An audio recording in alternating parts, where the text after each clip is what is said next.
కంచి కామకోటిపీఠం వారి శ్రీ చంద్రశేఖరేంద్ర సరస్వతి విశ్వ మహావిద్యాలయం inter marks ఆధారంగా స్కాలర్షిప్తో కూడిన అడ్మిషన్లు.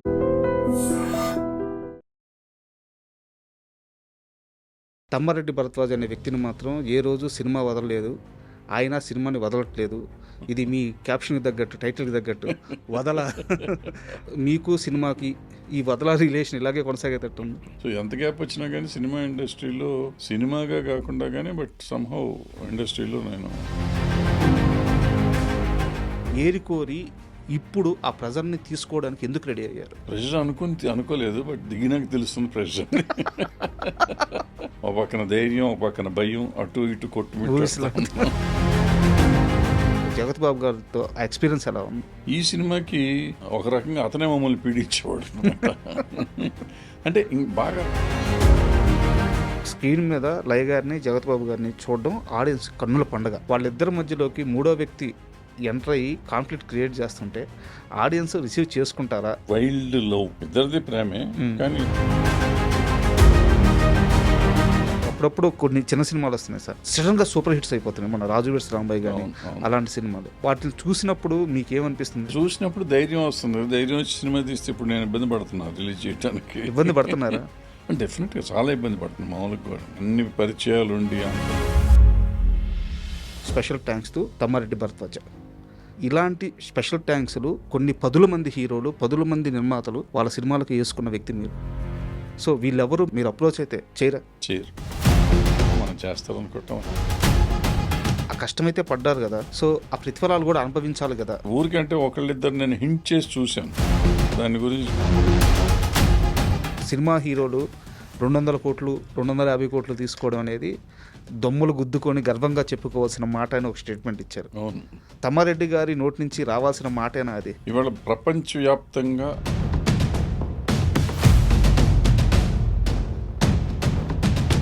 జూనియర్ ఎన్టీఆర్ గారు మళ్ళీ రాజకీయాల్లోకి ఎంట్రీ కానీ ఇస్తే ఆయనకి స్కోప్ ఉంటుందని ఆయన ఫ్యాన్స్ తెగ వైరల్ చేస్తున్నారు సోషల్ మీడియాలో. నిజానికి తెలుగు స్టేట్స్లో రియాలిటీ చెక్ ఎలా ఉంది? ఈ జనం చెప్పారని చెప్పి వేగపడితే మాత్రం. తెలంగాణ ఎగ్జిబిటర్స్ తీసుకుంటున్న ఈ కాల్ మీద మీ స్టాండ్ ఏంటి? అన్ని సినిమాలు పర్సంటేజ్ మీద ఆడతాం. ఎగ్జిబిటర్లు కూడా అదే చెప్తున్నారు. ఒకవేళ గవర్నమెంట్ జీవో ఇచ్చి టికెట్ హైక్స్ ఇచ్చినా సరే మేము పెంచమని చెప్పి ఇప్పుడు చెప్తున్నారు. మనాళ్ళు మాట్లాడి అని సీరియస్గా తీసుకోవాలి. ఒక సొల్యూషన్ అయితే ఏదో ఒక పాయింట్ ఆఫ్ టైంలో కావాలి కదా. దాసనారాయణరావు గారు ఒక పర్సంటేజ్ సిస్టమ్ అప్పుడు 30 ఏళ్ల కిందే తయారు చేసి ఒక సిస్టమ్ పెట్టారు. ఎందుకంటే ఇప్పుడు థియేటర్లు మూసిచ్చే పరిస్థితి వచ్చింది.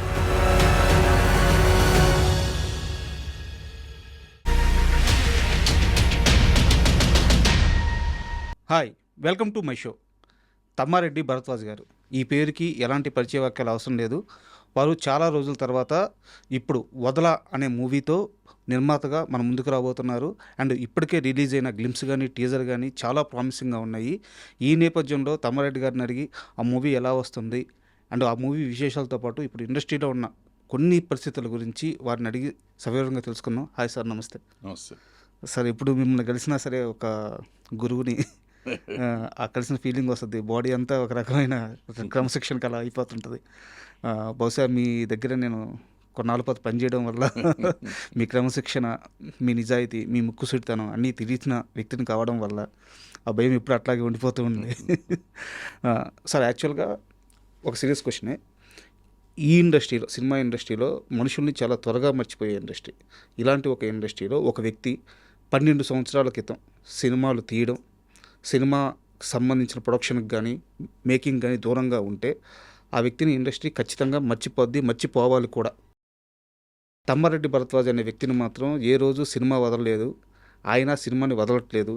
ఇది మీ క్యాప్షన్కి తగ్గట్టు, టైటిల్కి తగ్గట్టు వదల మీకు సినిమాకి ఈ వదల రిలేషన్ ఇలాగే కొనసాగేటట్టు ఉంది. అంటే ఆల్మోస్ట్ 50 years నుంచి జరుగుతుందమ్మా. 50th ఇయర్ ఇది నాకు యాక్చువల్గా. సార్, 76లో నేను చెన్నాటికల్లోనే ఒక సినిమా చేశాం. దానికి ప్రొడ్యూసర్గా ఫస్ట్ టైం పేరు పడింది. సార్, 79లో చరిత్ర స్టార్ట్ చేశాను. బట్ 76లో ధ్రువచిత్ర అని చిన్న నాటికలు కృష్ణరాజు గారితో చేశాను. దానికి నేను ప్రొడ్యూసర్ని. సార్, సో 50వ సంవత్సరం ఇది. కంటిన్యూస్గా సినిమాలు చేసినాక 93 తర్వాత కొంచెం 93 తర్వాత 95 ఆల్మోస్ట్ 2000 వచ్చింది. నేను పెళ్ళికి రెడీ 2000. దాని తర్వాత చాలా బ్రేక్ వచ్చింది. మళ్ళీ 2004లో అనుకుంటా పోతే పోనీ చేశాను. సార్ తర్వాత 2014లో ప్రతిఘటన చేశాను. So Last. అక్కడ గ్యాప్ వచ్చింది. అవును. 7-8 ఏళ్ళు అక్కడ గ్యాప్, మళ్ళీ ఇక్కడ 11-12 ఏళ్ళు ఎప్పుడు గ్యాప్. సార్ సో నేను వదలటం అంటే 50 years నుంచి వదలకుండా అట్లా కంటిన్యూ అవుతున్నాం. సినిమాలు అనేది ఇందాక ఎందుకు చెప్పానంటే ఆ గ్యాప్ మధ్యలో చాలాసార్లు 2 సార్లు గ్యాప్ వచ్చింది. సార్ అప్పుడు 7-8 ఏళ్ళు గ్యాప్ వచ్చింది, ఇప్పుడు 10-12 ఏళ్ళు గ్యాప్ వచ్చింది. సో ఎంత గ్యాప్ వచ్చినా కానీ సినిమా ఇండస్ట్రీలో ఈ రోజుకి నన్ను పాపం గుర్తుపెట్టుకున్నారు, చాలామంది గుర్తుపెట్టుకుంటూ ఉంటారు, ఏదో మాట్లాడుతూ ఉంటారు.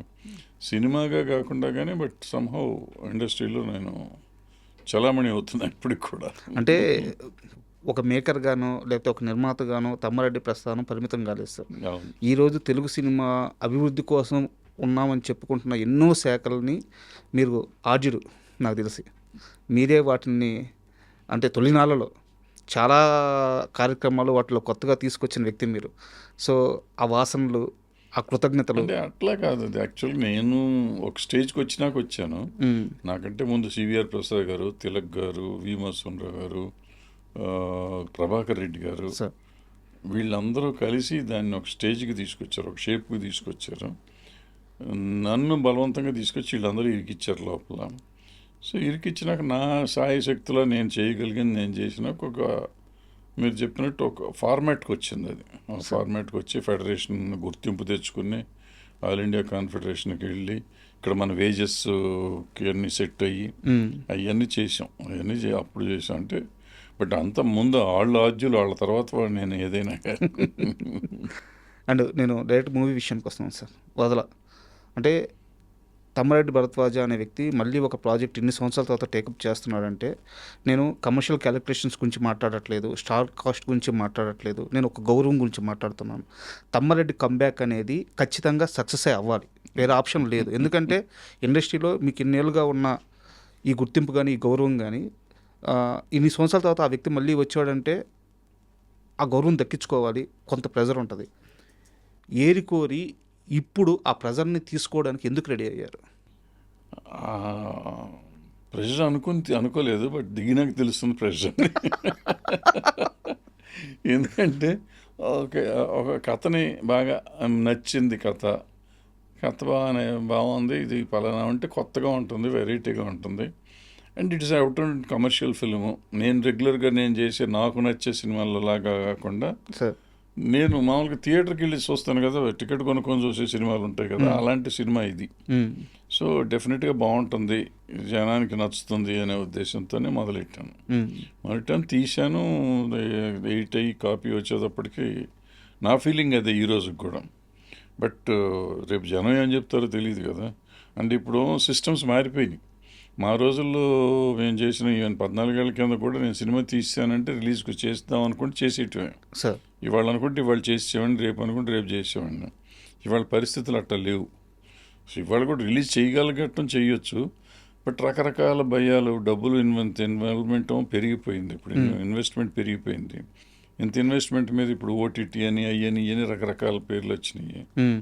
అంటే రెవెన్యూ వచ్చే ఆదాయం. సో దాంట్లో వాళ్ళు తీసుకోకపోతే మనకు డబ్బులు రావని కొంచెం థియేటర్లో వేస్తే ఈ థియేటర్లో కరెక్ట్ రెవెన్యూస్ చూస్తున్నాం కదా ఇప్పుడు రిలీజ్ అవుతున్న సినిమాలు, ఇవన్నీ చూస్తూ ఉంటే అసలు రాకపోతే తర్వాత ఓటీటీ వాళ్ళు ఎవరు రాకపోతే మొత్తం పోతుంది కదా అనే భయాలు. లేదు రిలీజ్ చేస్తే మనది సూపర్ హిట్ అవుతుందనే ఒక ధైర్యం, ఒక పక్కన ధైర్యం, ఒక పక్కన భయం, అటు ఇటు కొట్టుమిట్టు.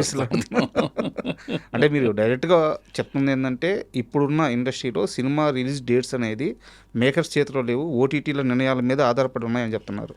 అంటే మనం ఓటీటీ కోసం సినిమా తీయటం, లేదా మనం రికవర్ అవుతుంది అనుకున్న సినిమా తీయటం చేస్తే డెఫినెట్గా అంతే సార్. ఎందుకంటే రికవరీకి ఇప్పుడు థియేటర్లో అన్ని సినిమాలకి ఓపెనింగ్లు రావట్లా, చాలా సినిమాలకి ఓపెనింగ్లు రావట్లా, చాలా తక్కువ పర్సంటేజ్ డబ్బులు వస్తున్నాయి. సో షేర్లో అయినా కానీ తక్కువ వస్తుంది. కాబట్టి కొన్నిటికి వస్తున్నాయి, కొన్ని మధ్యలో సూపర్ హిట్లు అయినవి ఉన్నాయి చిన్న చిన్న సినిమా. సినిమాలు. సో రావచ్చు, అది అవుతుందో ఇది అవుతుందో మనకు తెలియదు. అది అయ్యింది అనుకోండి, ఈవెన్ ఓటీటీలో కూడా మంచి రేట్ వస్తుంది. సార్ అది అవ్వలేదు అనుకోండి, ఇక ఓటీటీని మర్చిపోవాలి, యూట్యూబ్లో పెట్టుకోవాల్సి వస్తుంది అనమాట. సో ఏది ఎలా జరుగుతుందో తెలియదు. సో ఆశ, ఇది జరిగితే అది జరుగుతుంది కదా, ఇది వస్తే అది వస్తుంది కదా, అన్ని రకాలు రికవర్ అవుతాం కదా అని ఒక ఆశ ఉంటుంది ఆ ప్రొడ్యూసర్ అనేవాడికి. ఇప్పుడు నేను పాత భారద్వాజ్ లాగా ఉండాలా ఉండకూడదా నాకు అర్థం కావట్లేదు. అలా ఉండాలంటే ముందు రిలీజ్ చేసేద్దాం, చూద్దాం. ప్రిపేర్ అయ్యే తీసాం కదా, వాళ్ళు ఎవరో వస్తారని ఏదో చేస్తారని అనుకోలేదు మనం. సో ఎవరిని నమ్ముకుని ఉండలేదు. బట్ ఏంటంటే అవకాశం ఉంది కదా, ఎందుకు తొందరపడతారు అనేవాళ్ళు ఉంటారు ఫ్రెండ్స్. సో తొందర పడాలా పడకూడదా కొట్టుమిట్టాడుతున్నా. అంటే నాకు నిన్న మొన్న సెన్సార్ అయ్యి సర్టిఫికేట్ నిన్నే వచ్చింది. సార్ సో ఇప్పుడు ఇక గట్టిగా సీరియస్గా రిలీజ్ని గురించి ఆలోచించాలి, ఈ ఓటీటీ ప్లాట్ఫామ్స్ని గురించి ఆలోచించాలి. సో వాళ్ళు కంట్రోల్ చేస్తారంటే వాళ్ళని నమ్ముకున్నప్పుడు వాళ్ళు కంట్రోల్ చేస్తారు.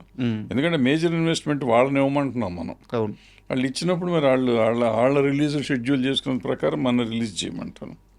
So in that way they are right. Sir మనం వాళ్ళని నమ్ముకోలేదు అనుకోండి, మనం డైరెక్ట్గా రిలీజ్ చేస్తాం, హిట్ అయితే వాళ్ళు వస్తారు మన దగ్గరికి అనుకుంటే రిలీజ్ చేసుకోవచ్చు మనం. జగత్ బాబు గారిది అంటే అంతఃపురం ఆ సినిమాకి మీరు కో ప్రొడ్యూసర్. ఆ రోజు జగత్ బాబు గారిని చూశారు, ఈరోజు జగత్ బాబు గారిని చూస్తున్నారు. ఈ మొత్తం స్పాన్లో ఆయన ఎన్నోసార్లు పడ్డారు, ఎన్నోసార్లు లేశారు. బట్ మనిషిగా ఎప్పుడు ఆయన ఆ స్థాయిలోనే ఉన్నారు. ఆయన గురించి గొప్పగా చెప్పేవాళ్ళే కానీ ఇంత నెగిటివ్ కూడా ఆయన గురించి లేదు. సో ఈరోజు మళ్ళీ ఆయనతో కలిసి పనిచేస్తున్నప్పుడు జగత్ బాబు గారితో ఆ ఎక్స్పీరియన్స్ ఎలా ఉంది? బాగుంది, డెఫినెట్గా బాగుంది. డెఫినెట్గా ఈ సినిమాకి నిజంగా చాలా ఎక్కువ బాగుంది నిజం చెప్పాలని. ఆ రోజు అతను ఒట్టి యాక్టర్గానే ఉండేవాడు, యాక్ట్ చేస్తానికి ఆ కృష్ణవంశీవాడు ఉండేవాడు కాబట్టి ఆ రాక్షసుడు ఇతన్ని పీడించి గీడించి ఇతను అతన్ని పీడించి మొత్తానికి బాగా చేసుకున్నారు. ఆ సినిమాలో అద్భుతమైన పెర్ఫార్మెన్స్ చేశాడు. ఈ సినిమాకి ఒక రకంగా అతనే మమ్మల్ని పీడించేవాడు అనమాట. అంటే బాగా రావాలని తపన, ఇంకేదో కావాలి అని చెప్పి నిజంగా చాలా బాగా చేశాడు. ఎందుకంటే కథ అతనే ఇచ్చాడు మనకు రఫ్గా. సో దాని మీద ఈ కథను ఇలా చేయాలి అనే దాని మీద అతను చాలా ఎక్కువ కష్టపడ్డాడు. అండ్ ఒక రకంగా చెప్పాలంటే ఈ సినిమా షూటింగ్ రోజు నుంచి నిన్నటి వరకు ప్రమోషన్కి వచ్చాడు, నిన్న కూడా వచ్చాడు. ఇప్పటివరకు అతను ఈ స్లీపింగ్ దట్ వదల, ఈటింగ్ దట్ వదల ఆ టైప్లో ఉన్నాడు ఆయన. బట్ అంటే మీరు అన్నారు కాబట్టి అడుగుతున్నాను, ఒక హీరో ఒక కథని అంత ఇష్టపడి అంటే మిగతా టీంను మొత్తం కూడా పుష్ చేస్తా ఇంత ఇష్టంగా సినిమా తీస్తున్నప్పుడు ఆయన ఇచ్చిన కథలో ఎవరైనా చిన్న చేంజ్ చేస్తే ఒప్పుకోవడం కష్టం. బట్ తమ్మారెడ్డి గారు ఒక మేజర్ సీక్వెన్స్ని హైలైట్ అయ్యేలాగా మార్చి చెప్పంగానే ఎలా ఒప్పుకున్నారు? అట్లా అని కాదు, మార్చి చెప్పడం అనేం కాదు, కథ చెప్పినప్పుడు సంగతి కదా. మనం సినిమా తీసినాక మనం ఏం మాట్లాడలేదు. చెప్పినప్పుడు ఒక ఫార్మాట్ ఆయన చెప్పాడు, ఫార్మాట్ బాగుంది, ఇట్లా కాదు ఇట్లా ఉంటే బాగుంటుందేమో అన్నా నేను. సో దెన్ వాళ్ళ తర్వాత వాళ్ళంతా కలిసి వర్క్ చేశారు. వాళ్ళకి నచ్చింది కాబట్టి చేశారు వీళ్ళు. అంటే హీరోయిన్ లయ గారితో మీరే 3 సినిమాలు చేశారు, డైరెక్టర్గా అయితేనే ప్రొడ్యూసర్గా అయితే. అండ్ జగత్ బాబు గారికి ఇది లయ గారితో 5వ సినిమా. సో సెట్లో వాళ్ళిద్దరి బాండింగ్ ఎలా ఉండేది? బాగుంటుంది. బాబు బాగా కలిసిపోతాడు, ఆమె అందరితో బాగానే ఉంటుంది సార్. సో గొడవ ఏం లేదు అసలు, ఎప్పుడు ఏ రకమైన ఇది లేదు, చాలా హ్యాపీగా జరిగింది షూటింగ్. అందులో ఆమె అసలు no trouble type heroine. So ఎప్పుడు ఏం ఉండదు, ఆమె రావటం పని చేసుకోవటం పోవటం తప్ప ఆమెకి వేరే ఏమి ఉండదు. సో చాలా బాగా చేశారు. లయ గారు యాక్చువల్గా యుఎస్లో ఉంటారు కదా సార్, ఈ సినిమా కోసం అక్కడి నుంచి రావడం వెళ్ళడం ఇది బడ్డన్ అవ్వలేదా మీకు? లేదు, మనకు అదేం లేదు. ఆవిడ ఇక్కడికి వచ్చి ఇక్కడే ఉంటారు ఆవిడ. ఓకే, ఆవిడకి ఇల్లు ఉంది ఇక్కడ. సో ఆవిడ వచ్చి ఇంట్లో ఉంటారు, మన షూటింగ్ ఉన్నప్పుడు మన షూటింగ్ చేసి వెళ్ళిపోతారు. ఇంకేదైనా ఉంటే ఆ సినిమా కూడా చేస్తారు. సో రావటం పోవటం ఉండటం మనకు సంబంధం లేదు, ఆవిడ కష్టం ఆవిడదే. మనకి ఇక్కడి నుంచి తీసుకొచ్చుకోవటం తీసుకెళ్ళటం మామూలుగా చేయాల్సిందే కదా, అవి చేసుకుంటాం. యాక్చువల్గా దీనికంటే ముందు మీరు ఒక ఇంటర్వ్యూ ఇచ్చారు. ఆ ఇంటర్వ్యూలో మీరు తలుచుకుంటే ఇప్పుడుండే స్టార్లు కూడా చాలామంది మీరు అడిగితే డేట్లు ఇస్తారు, మీరు అడగట్లేదు అని చెప్పి ఇంటర్వ్యూ అడిగితే అదంతా భ్రమ, నేను ఎవరికి ఏం చేయలేదు అని చెప్పి మీరు అన్నారు. అయితే నాకు ఒక క్వశ్చన్ సార్, నేను ఈ మధ్య అడవిశేషి గారిని ఇంటర్వ్యూ చేయడానికి ప్రిపేర్ అవుతా ఉన్నా. వారి సినిమా కర్మ అని ఒక మూవీ, వెరీ ఫస్ట్ మూవీ. ఆ సినిమా ప్రిపరేషన్లో భాగంగా ఆ సినిమా చూడడం స్టార్ట్ చేశాను. Very first special thanks to Tammareddy Bharadwaja. ఇలాంటి స్పెషల్ థ్యాంక్స్లు కొన్ని పదుల మంది హీరోలు, పదుల మంది నిర్మాతలు వాళ్ళ సినిమాలకు వేసుకున్న వ్యక్తి మీరు. సో వీళ్ళెవరు మీరు అప్రోచ్ అయితే చేయరా? చేయరు. భ్రమ మనం చేస్తారనుకుంటాం మన భ్రమ. ఎందుకంటే ఆ టైంలో ఆయనకి ఏ పని అడిగాడో ఏ పని నేను చేసి పెట్టాను నాకు గుర్తులేదా? నాకు గుర్తులేదు. సో అట్లా ఏదో వస్తారు. ఇప్పుడు మనిషికి మనిషి సాయంగా చేస్తాం తప్ప జీవితానికి మనం మనకు రుణపడిపోయి పని చేయాల్సినంత పనులు మనం ఏం చేయలేదు ఎవరికి. సో వాళ్ళ దగ్గర నుంచి మనం ఎక్స్పెక్ట్ చేయటం కూడా తప్పు. ఇప్పుడు ఎవరో ఏదో వచ్చి అడిగారు అనుకోండి, వాళ్ళకే అవసరానికి మనకు చేతనైంది మనం చేయటంలో తప్పులేదు. అట్ ద సేమ్ టైం దాన్ని మనం ఏదో చాలా వాడికి త్యాగం చేసి వాళ్ళకి అవతల వాళ్ళ కోసం మనం ఎంత కష్టపడ్డాం, వాళ్ళు మన కోసం ఏమి చేయరా అనుకుంటే అసలు ముందు ఆ ఆలోచనతో పనిచేయడం తప్పు నా ఉద్దేశంలో. సార్ నా దగ్గరికి ఎవరన్నా వస్తే వాళ్ళకి ఏం కావాలో వాళ్ళని చేసి పెడతాం. మనకి ఇది చేతనే చేయాలి, లేదని నాకు తెలియదు అని చెప్పి వదిలేసేయాలి. అంతే తప్ప వాడు చేయగానే వాళ్ళు అడగగానే మనం చేసినాక అతను మనకేమిస్తాడు అని అనుకుంటా అది ఎప్పటికైనా పనికి వస్తాడని ఆలోచించాం. లేదు అంటే నాకు తెలుసు ఇండస్ట్రీలో అందరికీ తెలుసు తమ్మారెడ్డి అలాంటి వ్యక్తి కాదు. ఎవరన్నా వెళ్ళి సాయం అని అడిగితే తన ఉన్నంతలో సాయం చేసే వ్యక్తి, కానీ ఏ రోజు ఒకరి దగ్గరికి వెళ్ళి ఇది అడిగిన వ్యక్తి కాదు. అయితే నేను అడిగేది ఆ కష్టమైతే పడ్డారు కదా, సో ఆ ప్రతిఫలాలు కూడా అనుభవించాలి కదా. నాకు తెలిసి జరగదు అనుకోండి. ప్రతిఫలం అనేది నేను ఎప్పుడు ఆశించలేదు కాబట్టి నాకు తెలీదు. బట్ ఇవాళ ఉన్న ట్రెండ్లో అది జరగదు. ఎందుకంటే వాళ్ళ సైకలాజికల్గా వాళ్ళు ఎదిగిపోయి ఉన్నారు అందరూ. వాళ్ళకి కావాల్సినట్టు మనం ఉండవనో, లేదంటే మన మీద ఉన్న గౌరవం కొద్దీ ఇంత పెట్టుకుంటే ఎందుకు ఆయన మనం బాధ పెడతాం ఇష్టం లేదు, దూరంగా ఉంటే బెటర్ అనుకుంటారు. పెద్దగా ఊరికంటే ఒకళ్ళిద్దరు నేను హింట్ చేసి చూశాను. ఓకే, ఇంకా డైరెక్ట్గా నువ్వు చేస్తావు అని ఎవరిని అడగలేదు, కానీ మనం చేస్తే ఎట్లా ఉంటుంది అంటే వాళ్ళు దాని గురించి మాట దాటేశారు. సో దాని అర్థం మనకు వద్దనే కదా. సో దానికి ఇంకా మిగిలిన అడగటం కూడా అనవసరం అని చెప్పి నేను ఎవరిని అడగలేదు. అంటే గట్టిగా మీరు చేస్తే కానీ అవ్వదు అనే మనం వెళ్ళి నువ్వు చేస్తే నేను బతుకుతాను ఇవన్నీ చెప్పలేం కదా. సో డేట్లు ఉంటే ఇస్తాడు. ఇప్పుడు మనం ఎట్లా ఉంటుందంటే నీ రెమ్యునరేషన్ ఎంత అంత ఇస్తానమ్మా నువ్వు సినిమా చేయమంటాం, దానికి కూడా చేసే పరిస్థితులు చాలామంది లేరు. సో అది మన భ్రమ. వాళ్ళు అందరూ చేస్తారు మనం వెళ్తే అనేది మన భ్రమ. అండ్ నేను కంటెంట్ వైజ్కి వస్తే సార్, అంటే చాలా క్లియర్గా అర్థమైపోతుంది టీజర్లోనే. ఒక వెరీ గుడ్ బ్యూటిఫుల్ ఫ్యామిలీ, వాళ్ళ మధ్యలోకి మూడో వ్యక్తి వస్తారు. అయితే ఇక్కడ నా డౌట్ ఏంటంటే, స్క్రీన్ మీద లయ గారిని జగత్ బాబు గారిని చూడడం ఆడియన్స్ కన్నుల పండగ. ఇది ఇప్పటి నుంచి కాదు, దశాబ్దం ముందు నుంచి కూడా అద్భుతమైన జంట. వాళ్ళిద్దరి మధ్యలోకి మూడో వ్యక్తి ఎంటర్ అయ్యి కాన్ఫ్లిక్ట్ క్రియేట్ చేస్తుంటే ఆడియన్స్ రిసీవ్ చేసుకుంటారా? ఈ భయం కలగట్లేదా మీకు? భయం ఏముంది, అదే ఇప్పుడు ఆయన సినిమాలన్నీ ఇద్దరు హీరోయిన్లు ఒక హీరో కథ కదా. ముందు కూడా రెండో హీరోయిన్ వచ్చినాక ఆమెనే తీసుకుంటాడా పోతాడా అనేదే కదా ఆలోచించేవారు అప్పుడు సినిమాలు కూడా. ఇప్పుడు అంతే అనుకోవచ్చు కదా. అయితే థ్రిల్లర్ అదేంటంటే ఇద్దరు భార్యలకు అయితే ఒక ప్రియురాలు ఒక ఇల్లాలు కథల టైప్లో ఉంటుంది. ఆ సాఫ్ట్ టచ్ లేదు ఈ టీజర్లో. అది లేదు. ఇది కొంచెం అంటే వైల్డ్ లవ్, ప్రేమే, ఇద్దరిది ప్రేమే, కానీ ఇద్దరిది బాగా మంచి ప్రేమ చెడ్డ ప్రేమ, లేదా చెడ్డ ప్రేమ కాదు, రెండు మంచి ప్రేమలే. మంచి ప్రేమకు మధ్య యుద్ధం అనుకోండి కొంచెంసేపు.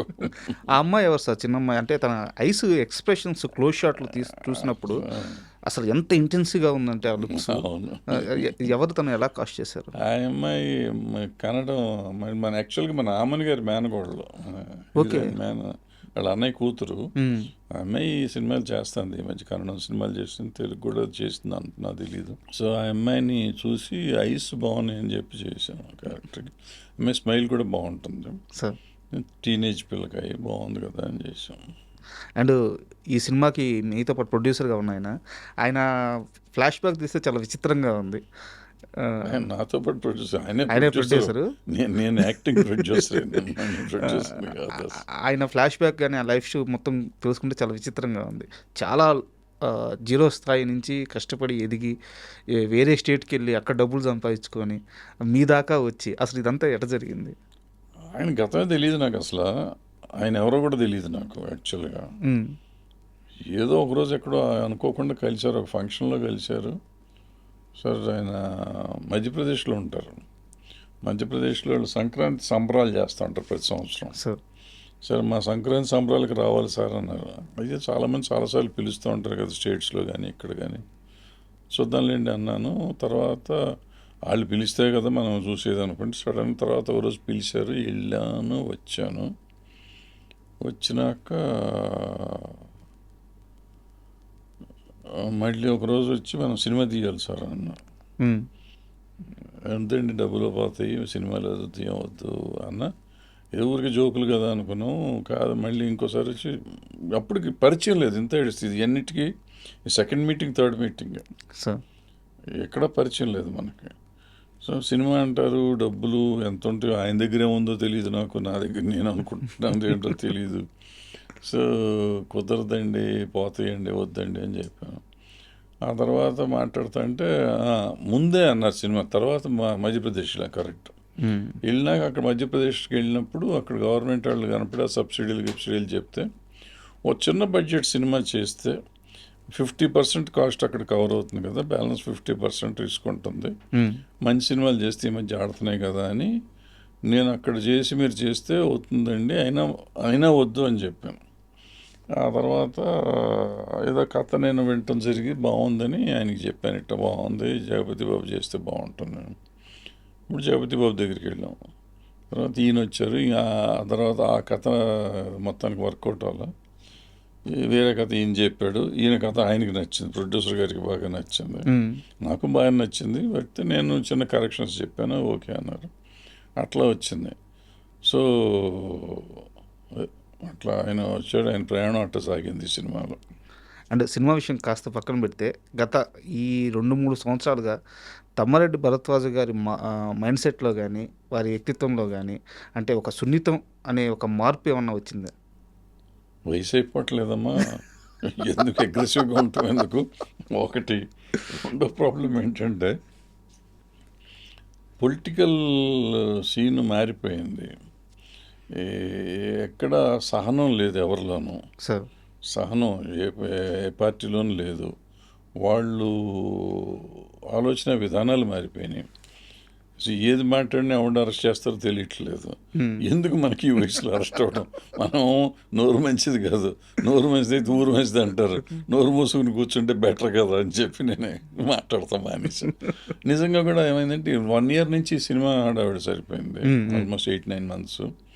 అంతకుముందేమో అప్పుడే ఎలక్షన్ అయింది, వచ్చారు, మాట్లాడతాం ఎందుకు, తెలుసుకుంటారు కదా, కొత్తగా వచ్చారు వీళ్ళు. నాకు 6-7 నెలలు మాట్లాడకూడదని అనుకున్నా. ఈ లోపల ఈ సినిమా ఆడావిడి ఇవన్నీ కలిసి ఈ లోపల అరెస్టులు ఎక్కువైపోయినాయి. ఎవరేం మాట్లాడినా లోపల వేసేస్తున్నారు, బూతులు తిడుతున్నారు. ఎందుకు వచ్చింది? ఏ పార్టీ వాళ్ళు అంత సహనం లేదు, ఎవరిలోనూ లేదు సహనం. ఎవరు మంచి తీసుకుంటానికి ప్రిపేర్డ్గా లేరు. మనకు అనవసరం లేదు. అది కాకుండా జనం కూడా వినే పరిస్థితులు లేరు. ముందు మనం చెప్తాంటే ఇంతకుముందు వినేవారు, అయ్యో చెప్తుంది నిజమా అబద్ధం అని ఆలోచిస్తానికి ఉండేది. ఇప్పుడు ఆలోచిస్తానికి అది వెంటనే ఇబ్బంది పడుతున్నారు. సో మనం ఎందుకు ఇబ్బంది పడి ఇన్ని కష్టాలు పడి వీళ్ళకి చెప్పాలనేది నాకు వచ్చింది. అంటే ఇప్పుడు ఇండస్ట్రీలో గత 2-3 రోజులుగా ఒక సీరియస్ ప్రాబ్లం వస్తుంది తెలంగాణ ఎగ్జిబిటర్స్ సంబంధించి. సో తెలంగాణ ఎగ్జిబిటర్స్ తీసుకుంటున్న ఈ కాల్ మీద మీ డిసిషన్ అంటే వాళ్ళు ఏమడుగుతున్నారంటే ఇంకా రెంటల్ వద్దు, షేర్ బేస్ మీదే థియేటర్స్, సింగిల్ స్క్రీన్ థియేటర్స్ నడిపించాలి అని చెప్పి అడుగుతున్నారు అనమాట. సో నిజానికి ఎగ్జిబిటర్స్ అడిగే విధానంలో ఆడియన్స్కి కూడా లాభం ఉంది, బట్ నిర్మాతల వర్షన్ వేరేగా ఉంది. దీని మీద మీ స్టాండ్ ఏంటి? అంటే ఏమీ లేదు, అది ఇంతకుముందు గతంలో అని పర్సంటేజ్ మీదే ఉండే సినిమా థియేటర్స్ అన్నీ. సార్ ఇప్పుడు పర్సంటేజ్ మీద ఆడొచ్చు, బట్ అంటే అన్ని సినిమాలు పర్సంటేజ్ మీద ఆడటం వరకు కరెక్టే. బట్ కొన్ని పెద్ద సినిమాలకి ఆ బడ్జెట్ 50% ఇవ్వటం కష్టం అవుతుంది. ఎందుకంటే పూర్వకాలం 90% కూడా ఇచ్చేవారు పెద్ద సినిమాలకి. ఓకే, అదే 70-80% ఇచ్చి 20% వాళ్ళు తీసుకుంటే ధర్మంగానే ఉంటుంది. చేసి వీక్లీ మారుతూ ఉంటే కలెక్షన్ వాళ్ళకి పెంచుకుంటే మనకు తగ్గుతా, ప్రొడ్యూసర్కి తగ్గుతా వెళ్తే బాగుంటుంది. అందుకని ముందు మాత్రం ఏదో రెంట్ ఆడి 1 వారం రెంట్ ఆడి 2వ వారం పర్సంటేజ్ వాళ్ళు అడుగుతుంది ఏంటంటే చేస్తే మొత్తం రెంటల్ చేయండి, లేకపోతే పర్సంటేజ్ చేయండి అంటారు. మొత్తం రెంటల్ చేయరు మనాళ్ళు. సో రీజనబుల్గా ఉండాలి. లివ్ లెట్ లివ్ కదా, వాళ్ళు బతకాలి, మనం బతకాలి. సో సినిమాలు ఆడతలేదు. 20-30 వారాలు మించి 50 వారాల్లో 20 వారాలు ఆడితే 30 వారాలు సినిమాలు ఆడతల్లా. అవును. వాళ్ళకి ఫీడింగ్ ప్రాబ్లం అవుతుంది. సో అన్ని రకాలుగా బాగుండాలి అంటే ఎలా చేయాలి అనేది ఆలోచించాల్సిన విషయం. అయితే ఇక్కడ అట్లా చేస్తే ఏమవుతుందంటే ఏదో ఎవరినో బతికిస్తానని నా సొమ్ము ఎందుకు పోగొట్టుకోవాలంటారు. ఇప్పుడు పెద్ద ప్రొడ్యూసరు ఇప్పుడు ఆయన ఏంటి సాక్రిఫైస్ చేయాలి కదా. ఇప్పుడు పర్సంటేజ్ పర్సంటేజ్ మీదకి వెళ్తే ఆడితే దీని రెవెన్యూ మీద చాలా తక్కువ వస్తుంది ఆయనకి. సార్ నా డబ్బులు ఎందుకు పోగొట్టుకోవాలి నేను అంటాడు. సార్ ఇక్కడ ఒక చిన్న ఎగ్జాంపుల్ చెప్తాను సార్. ఇప్పుడు 1 AM షోలని 4 AM షోలని పర్మిషన్లు తీసుకుంటున్నారు. ఒక్క టికెట్ 1000 రూపాయలు పెడుతున్నారు. ఆ ఒక్క షోకి ఇంచుమించుగా కలెక్షన్లు ఎంత వస్తాయి సార్? 7-8 లక్షలు, 10 లక్షలు దాకా వస్తున్నాయి. అదే థియేటర్కి ఆ షోకి ఇచ్చే రెంట్ ఎంత? 10,000 రెంట్. ఆడ అర్ధరాత్రి మేలుకొని థియేటర్ రన్ చేసి పోలీసులకి, సెక్యూరిటీకి, అందరికీ ఖర్చులు పెట్టుకొని థియేటర్ని రన్ చేయాలి. ఇది సమస్య కదా. సమస్య అంటే ఇప్పుడు వాళ్ళకే అవసరం, వీళ్ళకే అవసరం. ఇప్పుడు ఏమవుతుందంటే ఆ థియేటర్కి ఆ పెద్ద సినిమా కావాలి. సార్ ఆ పెద్ద సినిమా వస్తే 4 వారాలు 5 వారాలు నడుస్తుందని వాళ్ళకి ఆశ ఉంటుంది. అందుకని ఇప్పుడు ఈ కష్టం పడాలి. ఇప్పుడు నేను సినిమా తీశాను, లేకపోతే నాలాగా ఒక 100 మంది సినిమాలు ఉన్నాయి, మేము థియేటర్లకు ఇస్తాం, చేస్తారా? సార్ చేస్తున్నారా? చేయరు కదా. మన సినిమా మార్నింగ్ షో వేస్తాం ఏమంటే వారానికి రోజుకి ఒక షో వేస్తామండి, 2 షోలు వేస్తామండి అంటారు. ఆ సినిమాకి ఏంటంటే గ్లామర్ ఉంటుంది. ఆ గ్లామర్ ఉన్నప్పుడు అర్ధరాత్రి కాదు, తెల్లారగట్ట కాదు, వేస్తేనే నెక్స్ట్ షోస్ ఉంటాయి. నెక్స్ట్ 3-4 వారాలు థియేటర్ రన్ అవుతుంది. వాళ్ళు 3 రోజులు రన్ అయ్యే రోజుల్లో 4-5 వారాలు రన్ అయ్యే సినిమా వస్తుంటే హ్యాపీగా ఉంటారు ఇప్పుడు కదా. మీరు చెప్తుందే చిన్న సినిమాని ఇస్తే వేస్తారని అడుగుతున్నారు కదా. ఎగ్జిబిటర్లు కూడా అదే చెప్తున్నారు. ఆడియన్స్ థియేటర్స్కి రావట్లేదు, ఫుట్ఫాల్స్ తగ్గిపోతున్నాయి. అంటే ఒకవేళ గవర్నమెంట్ జీవో ఇచ్చి టికెట్ హైక్స్ ఇచ్చినా సరే మేము పెంచమని చెప్పి ఇప్పుడు చెప్తున్నారు. ఇవన్నీ మాటలు చెప్తానికి బాగానే ఉంటాయి, జరిగితే సంతోషం. నేను అసలు టికెట్ హైక్ అనేది తప్పు అని చెప్పి నేను ఫస్ట్ నుంచి మీరు చెప్తున్నారు. చెప్తున్నా. సో అది తప్పు. ఏమవుతుందో చూద్దాంలేండి. ఇప్పుడు అన్నీ ఒక్కో సినిమాకి ఒక్కోసారి మాట్లాడుతూ ఉంటారు. మనాళ్ళు మాట్లాడి సీరియస్గా తీసుకోకపోలేదు. అయితే ఈ సమస్య కొత్తగా ఈ రోజు ఈ వారంకో ఈ నెలకో పుట్టుకురాలేదు సార్. గత 3 సంవత్సరాల నుంచి ఇది నలుగుతూనే వస్తుంది. అయితే ఎప్పుడు దీన్ని తెర మీద తీసుకొచ్చినా పలానా హీరో సినిమాని తొక్కేయడానికి ఇలా చేస్తున్నారు, పలానా హీరోని టార్గెట్ చేశారు, ఇది ఎప్పుడు రిపీట్గా వినిపిస్తూనే ఉంది. ఒక సొల్యూషన్ అయితే ఏదో ఒక పాయింట్ ఆఫ్ టైంలో కావాలి కదా. ఇది 30 సంవత్సరాల నుంచి ఉందబ్బా. దాసనారాయణరావు గారు ఛాంబర్లో మీటింగ్ పెట్టి ప్రొడ్యూసర్ అందరినీ పెట్టి ఒక పర్సంటేజ్ సిస్టమ్ అప్పుడు 30 ఏళ్ల కిందే తయారు చేసి ఒక సిస్టమ్ పెట్టారు. ఇప్పుడు ఆ రోజు నుంచి ఈ రోజు వరకు అది ఫాలో అవ్వట్లేదు. ఈ పర్సంటేజ్ ఆడాలని అప్పుడు చెప్పారు గురువు గారు. సో ఇది జరుగుతూనే ఉంది, ఎప్పటికప్పుడు చర్చలు జరుగుతూ ఉన్నాయి, కుదరట్లేదు. ఇప్పుడు కొంచెం సీరియస్గా తీసుకుని, ఎందుకంటే ఇప్పుడు థియేటర్లు మూసేసే పరిస్థితి వచ్చింది. అప్పుడు మూసేసే పరిస్థితి అన్నారు, ఇప్పుడు నిజంగా మూసేసారు. చాలా థియేటర్లు లేవు మూసేసారు. సార్, సింగిల్ స్క్రీన్ థియేటర్స్ లేవు చాలా వరకు. కానీ మోస్తున్నారు, కానీ అట్ ద సేమ్ టైం పక్కన తెరుస్తూ ఉన్నారు కొత్తవి, మరి అవి కూడా వస్తున్నాయి. అవంతా మల్టీప్లెక్స్లో వస్తున్నాయి సార్. మల్టీప్లెక్స్ థియేటర్ కదా ఏంటి, జనం అదే కదా. ఇప్పుడు సింగిల్ థియేటర్ నీకు 150 రూపాయలు టికెట్, మల్టీప్లెక్స్ 300 రూపాయలు టికెట్. మరి 300కి వెళ్తున్నారుగా జనం. దగ్గరంటే 300 పెట్టి పెడతాను కానీ పిచ్చోడా, దీనికంటే ఎక్కువ ఖర్చు పెట్టి థియేటర్ కడుతున్నారు కదా. మరి ఎందుకు కడుతున్నారు వాళ్ళు? వాళ్ళకి షేర్ పర్సంటేజ్ బేస్ మీద నడుస్తుంది, వాళ్ళకి ఆ లగ్జరీ ఉంది. థియేటర్స్ మెయింటెనెన్స్ కూడా. జనం రావట్లేదు అంటున్నారు కదమ్మా. నీకు జనం రావట్లేదు కాబట్టి కలెక్షన్ రావట్లేదు అంటున్నావు. మరి నువ్వు 50% కాదు 30% ఇవ్వు, జనం రావాలి కదా అక్కడ. వాళ్ళకైనా అదే ప్రాబ్లంగా. సేమ్ నాకు సింగిల్ థియేటర్కి ఏ ప్రాబ్లం ఉందో మల్టీప్లెక్స్ కూడా అంతే ప్రాబ్లం. ఫుట్ఫాల్స్ విషయంలో ఇంకా ఎక్కువ కూడా ఉండొచ్చు, ఎందుకంటే కాస్ట్ బేస్ కాస్ట్ ఎక్కువ కాబట్టి వెళ్ళొచ్చు. సో అది పరిస్థితి, అది కాదు. ఎక్కడో మనం మిస్ అవుతున్నాం, ఈ అన్నిట్లోనూ మిస్ అవుతున్నాం మనం. సార్ అంటే యాక్చువల్గా మిమ్మల్ని సినిమా ప్రమోషన్కి పిలిచి నేను ఇది మాట్లాడడానికి కారణం ఏంటంటే, ఈ సబ్జెక్ట్ని అర్థం చేసుకొని ఈ సబ్జెక్ట్ మీద లోతుగా మాట్లాడగలిగిన మనుషులే తక్కువ ఉన్నారు ఇప్పుడు ఇండస్ట్రీలో. అది నేను ఓపెన్గా చెప్పగలను. నిజానికి ఇటు ఈ గిల్డ్ కానీ లేదా ఈ ఎగ్జిబిటర్స్ కానీ వీళ్ళందరినీ కూర్చోబెట్టి నిక్కచ్చిగా మాట్లాడి ఒక సొల్యూషన్ తీసుకురాగల పెద్ద ఎవరు ఇండస్ట్రీలో? నేను మిగతా విషయాలు మాట్లాడట్లేదు, ఈ సొల్యూషన్ కోసం మాట్లాడలేదు. ఎవరు లేరు నాకు తెలుసు. వాళ్ళంతా ఇప్పుడు పెద్దోళ్ళే కాబట్టి వాళ్ళే తేల్చుకోవాలి. వాళ్ళే తేల్చుకోండి, తేలిపోతుంది, అది పెద్ద ప్రాబ్లం ఏం కాదు. సార్ అండ్ యాజ్ ఎ మేకర్గా కానీ లేదా సినిమా లవర్గా కానీ ఏదైనా సరే ఇప్పుడు వస్తున్న కొత్త సినిమాలని, చిన్న సినిమాలైనా అసలు పెద్ద సినిమాలైనా, కంటెంట్ ఓరియంటెడ్గా అయినా, సో సినిమాలు ఎలా అబ్జర్వ్ చేస్తున్నారు, మీరు ఎలా కన్జ్యూమ్ చేస్తున్నారు? కన్జ్యూమ్ లేదు, బాగుందంటే సినిమా చూడటమే, లేకపోతే లేదు. బట్ చాలా చూసి అయిపోయింది, చూడటం కూడా కష్టం అయిపోయింది. ఎంత కాస్ట్ పెట్టి చూడాలంటే కష్టం అవుతుంది. అండ్ ఏది మంచి ఏది చెడు అనేది తెలియదు. ఆడియన్స్ కూడా కన్ఫ్యూషన్లో ఉన్నాడు. ఒకసారి నలుగురు చూసినాక బాగుందంటే కబకబ చూస్తున్నారు, లేదనుకుంటే అసలు మొత్తం మానేస్తున్నారు. సార్ అంటే అప్పుడప్పుడు కొన్ని చిన్న సినిమాలు వస్తున్నాయి సార్. అంటే చిన్న సినిమాలు మీన్స్ ఏంటంటే నేను రిలీజ్ అయ్యే థియేటర్స్ని బట్టి చెప్తున్నాను. సడన్గా సూపర్ హిట్స్ అయిపోతున్నాయి. మన రాజు వెడ్స్ రాంబాయ్ కానీ అలాంటి సినిమాలు వాటిని చూసినప్పుడు మీకు ఏమనిపిస్తుంది? అంటే చాలా తక్కువ బడ్జెట్లో పెట్టి అంటే చూసినప్పుడు ధైర్యం వస్తుంది. ధైర్యం వచ్చి సినిమా తీస్తే ఇప్పుడు నేను ఇబ్బంది పడుతున్నాను రిలీజ్ చేయడానికి. ఇబ్బంది పడుతున్నారా? డెఫినెట్గా చాలా ఇబ్బంది పడుతున్నాను. మామూలుగా కూడా 50 సంవత్సరాలుగా తెలుగు సినిమా పైగా ఉండొచ్చు. అంటే నా పాయింట్ ఏంటంటే నాలాంటి వాడే నాకు ఇంత అన్ని పరిచయాలు ఉండి అందరూ కావాల్సిన వాళ్ళు ఉండి అందరూ సహాయం చేస్తానికి రెడీగా ఉండి కూడా నేను ఇంత ఇబ్బంది పడతాను అంటే పాపం కొత్తగా వచ్చిన వాళ్ళు ఎంత ఇబ్బంది పడుతున్నారు అని నాకు ఫీల్ అవుతున్నాను. చాలా కష్టంగా ఉంది. పూర్వకాలం ఇందాక చెప్పినట్టు చిటికేస్తే రిలీజ్ చేసేవాడిని, సినిమా అయిపోయింది, కాపీ వస్తే రిలీజ్. ఇప్పుడు ఇది చాలా ఈజీ. నాకు మా ప్రొడ్యూసర్ గారు రూపాయి పెట్టకుండా అందరికి తీసాడు సినిమా, రెడీగా ఉంది. వాళ్ళు కావాలంటే వాళ్ళు రిలీజ్ చేయొచ్చు. బట్ దాన్ని కూడా రిలీజ్ చేయాలంటే రకరకాల సమస్యలు, ఫినాన్షియల్ కాకుండా సమస్యలు ఉన్నాయి. అది పైగా మన చేతుల్లో లేనిది, అంతే కదా, మన చేతుల్లో లేనిది. అంటే భయం, ఒక అభద్రతా భావం ఒకటి ఎక్కువైపోయింది. సో దాంతో రకరకాలుగా ఉంది.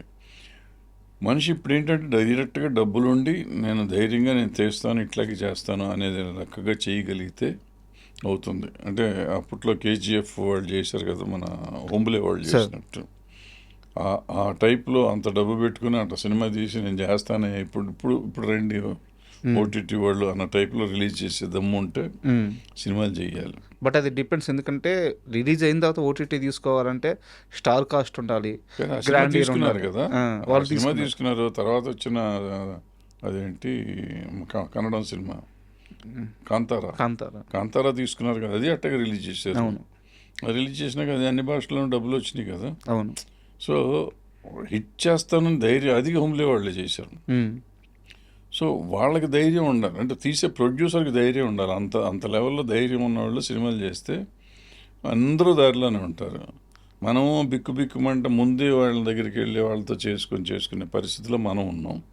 సో వాళ్ళు కంట్రోల్ చేశారని మనం అంటాం ఎందుకు?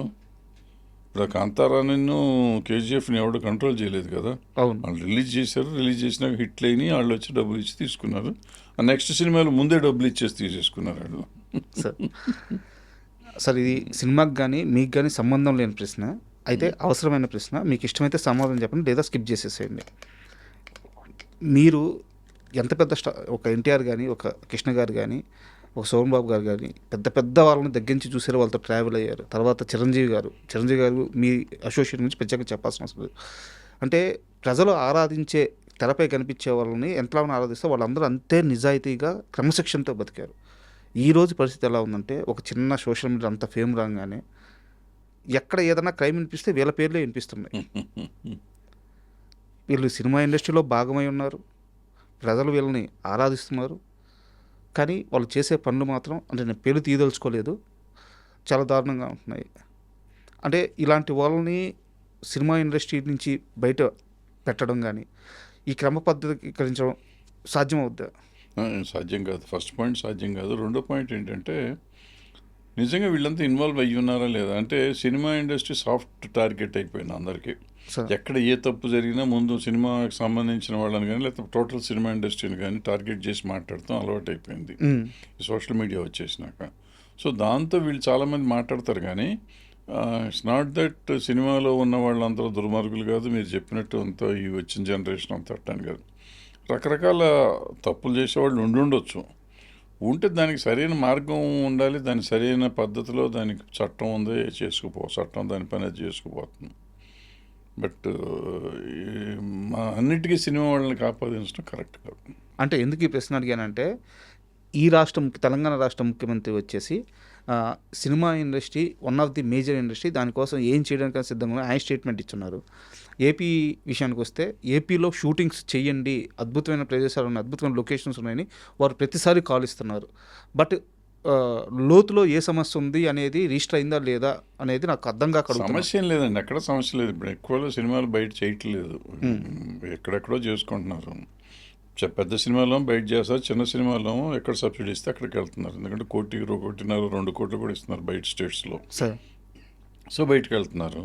ఇక్కడికి వెళ్ళాలంటే మామూలుగా తీసే సినిమాలు తీస్తున్నారు, బట్ మిగతా వెళ్ళాలంటే డబ్బులు ప్రాబ్లము, అక్కడ వెళ్ళట్లేదు.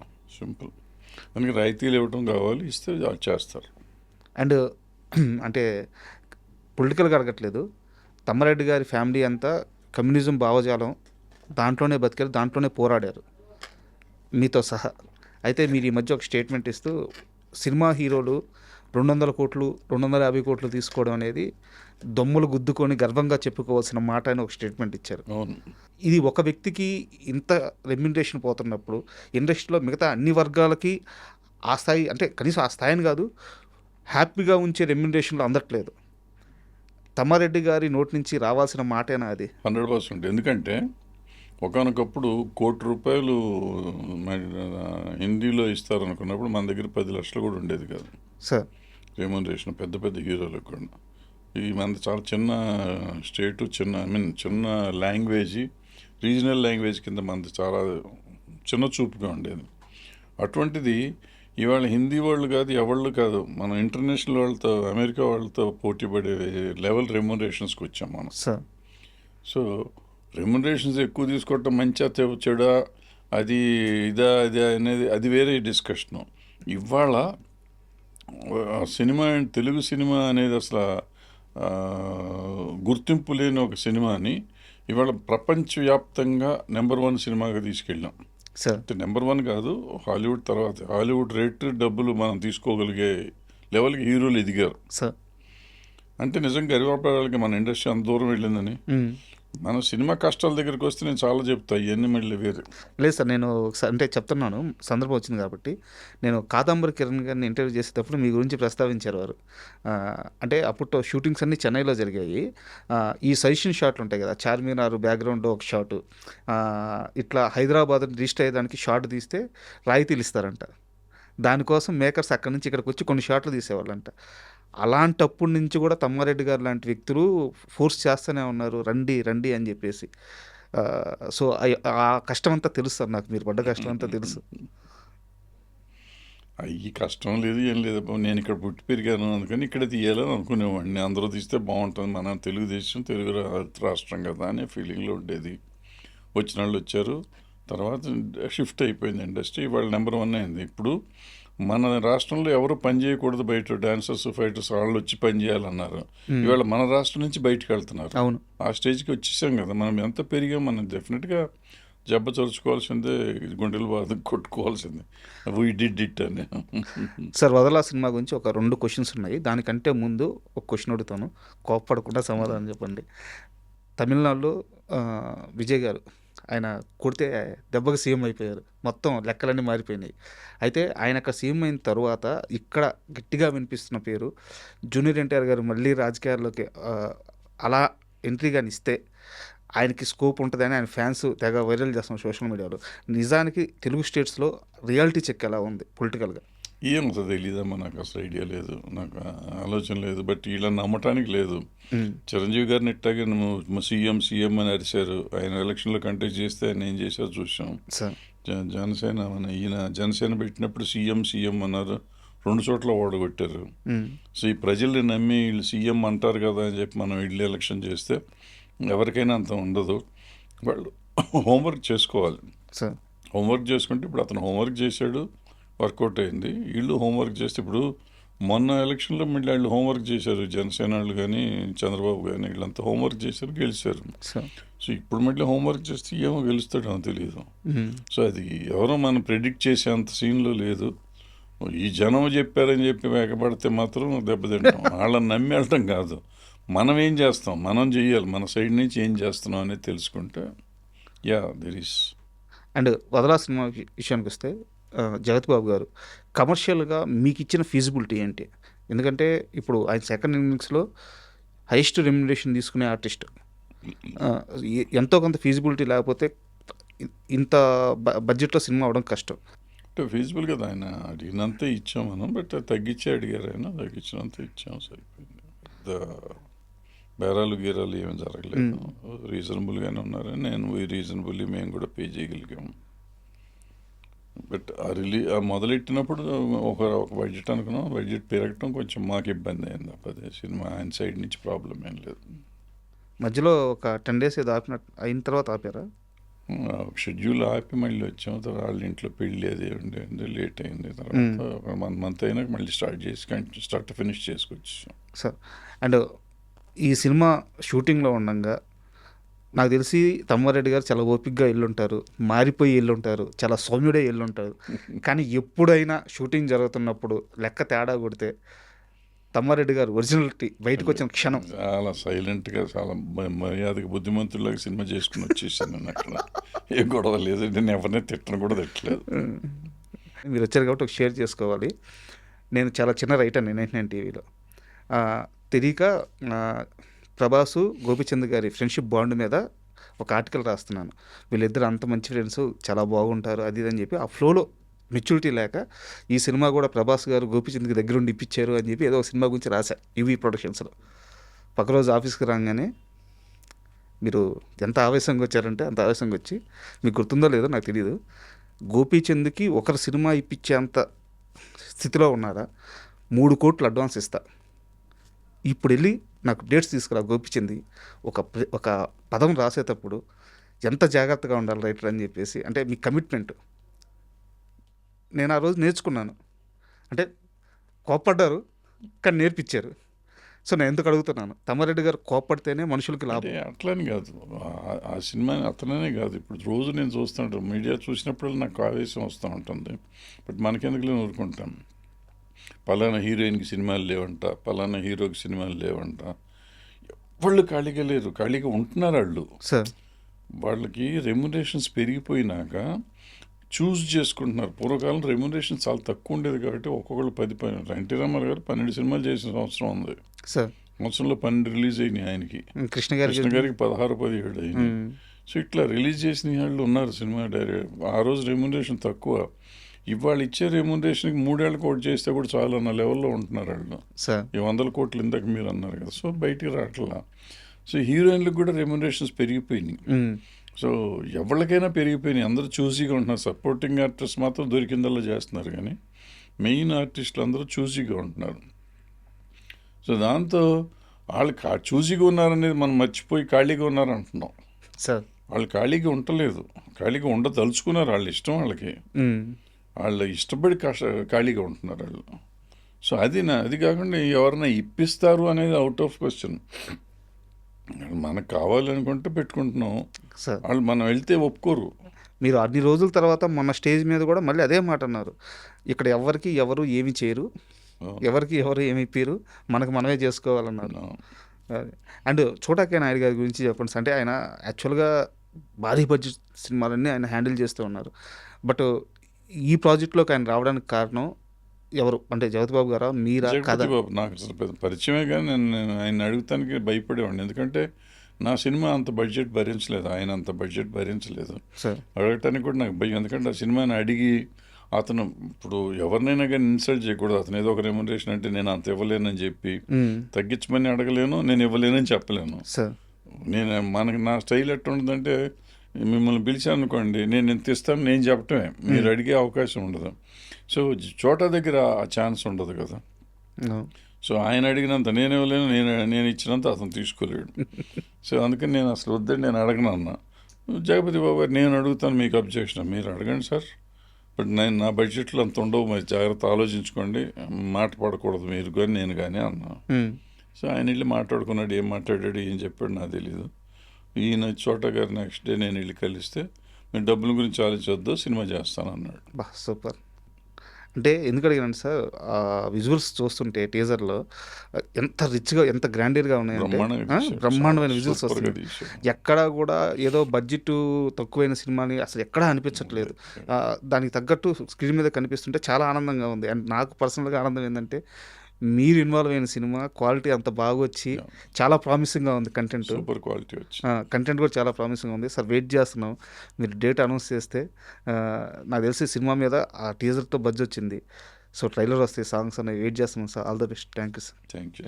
And for more videos, Please subscribe to iDream channel. Subscribe to iDream Media. Please subscribe to iDream. Please subscribe to iDream. Please subscribe iDream. And please subscribe to iDream. For more videos, subscribe to iDream. please like, share, and subscribe to the channel. Congratulations, iDream. Subscribe to iDream.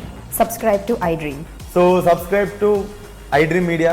iDream की iDream team अंदर की huge congratulations. Please subscribe iDream Media. Please subscribe to iDream. Subscribe iDream. Please subscribe to iDream.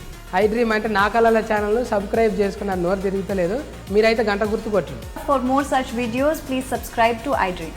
Subscribe to iDream. Please subscribe to iDream. Please subscribe iDream Media. Please do subscribe to iDream. Please subscribe to iDream Media. For best entertainment and information, please subscribe iDream. And don't forget to subscribe to iDream.